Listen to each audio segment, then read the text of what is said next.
के उधना इलाके में एपी मार्केट में स्लैब गिरने की घटना हुई। स्लैब के नीचे 5 लोग दब गए, जिनमें से एक गंभीर रूप से घायल हो गया और उसे इलाज के लिए अस्पताल ले जाया गया। फोन आते ही फायर ब्रिगेड की टीम मौके पर पहुंची और बचाव कार्य शुरू किया। ताज़ा खबर देखने के लिए देखते रहे स्टार न्यूज नेटवर्क। जय हिंद, जय भारत।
જી શું ઘટના બની છે ને કઈ જગ્યામાં? જી આ ઉધના વિસ્તારમાં એપીઆર માર્કેટ છે, ત્યાંની ઘટના છે. ત્યાં બીજા અને ત્રીજા માળે સ્લેબ પડી ગયો છે.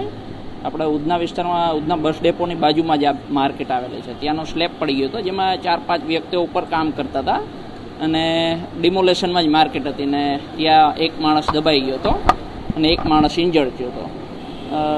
કાફી જહેમત બાદ અમે લોકોએ એક માણસને કાઢ્યો અને સહી સલામત છે અત્યારે અને સિવિલ હોસ્પિટલ હાલે એને લઈ ગયેલા છે. કેટલા વાગે કોલ મળેલો ફાયરનો? જે અડધો-પોણો કલાક પહેલાં અમને કોલ મળેલો, કરીબ 12-12:30ની આસપાસનો કોલ છે. જી 108ને જાણ કરેલી, પણ 108 હજી એમ તો તુરંત આવી જ ગયેલી. શાયદ ટ્રાફિક આગળ વધારે હતો એવું કંઈ હતું. અમારે બી આવવામાં એટલે ટ્રાફિક ઉધના 3 રસ્તા પર ટ્રાફિક વધારે હતો. ફાયરની કેટલી ગાડીઓ અહીંયા આવે? ફાયરની જે માન દરવાજા ઉધના અને મજૂરાની ગાડીઓ આવેલી છે, કરીબ 5-7 ગાડીઓ આવેલી છે.